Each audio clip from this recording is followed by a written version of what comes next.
Greetings, COTA trail stewards, crew leaders, and other crew leaders throughout the land. This is Woody with Trail Wisdom, bringing you a little trail wisdom today. I want to talk about Trail Tread Watershed. I'm on a new trail. This is a Bend Parks and Recreation trail that's in town, just outside of Discovery Park. This is technically, I believe, part of Discovery Park, right at Northwest Crossing.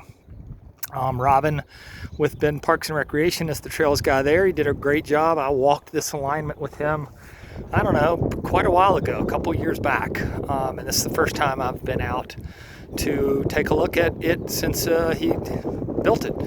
But I did want to talk about Trail Tread Watershed. Again, Trail Tread Watershed is everything that can drain onto any given section of trail.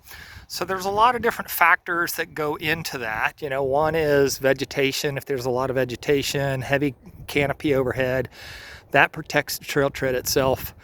Impervious surface like rocks that we see here in this video. Obviously rocks don't absorb a lot of moisture, so that it just runs off.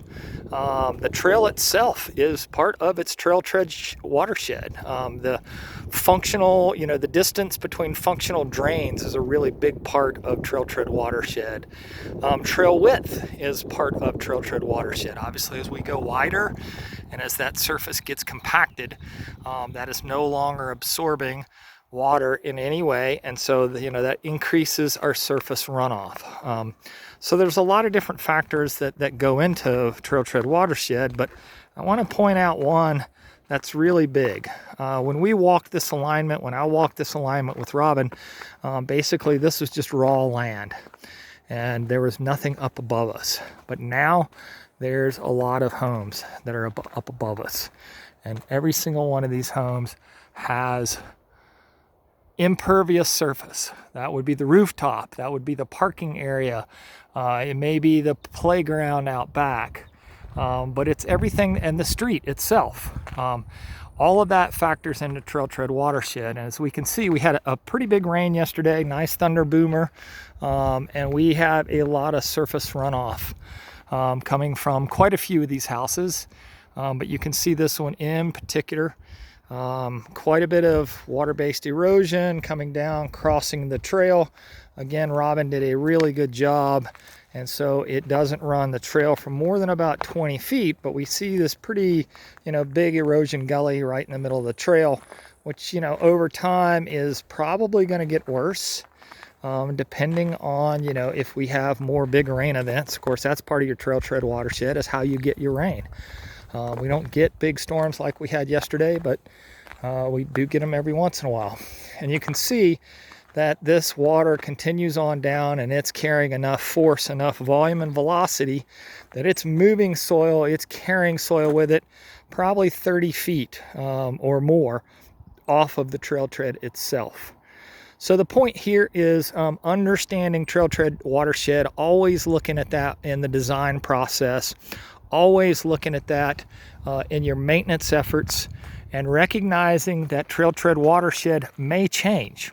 So in this particular case, we're in an urban environment, and obviously urban development, known as home building, changed the trail tread watershed from the day that I walked this alignment with Robin. But in a forested area, say a national forest, there are other factors that can in fact drastically change trail tread watershed. One example would be a fire. If a fire comes through and burns a lot of the vegetation, that water that used to be absorbed by the forest, and vegetation is no longer absorbing that. So after a big fire, we see quite a bit of trail tread damage.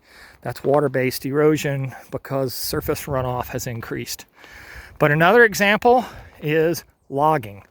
As they thin the forest, they're doing it for fuels reduction reasons, but as they thin the forest, as they remove vegetation, the trail is now open to the sky, and anytime you're open to the sky, water is hitting the trail tread with a greater level of velocity, and that's a problem.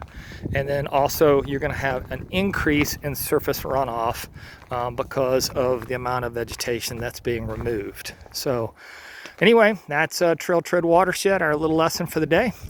Hope everyone is doing well. I've been seeing a lot of good work as I've been out for this ride.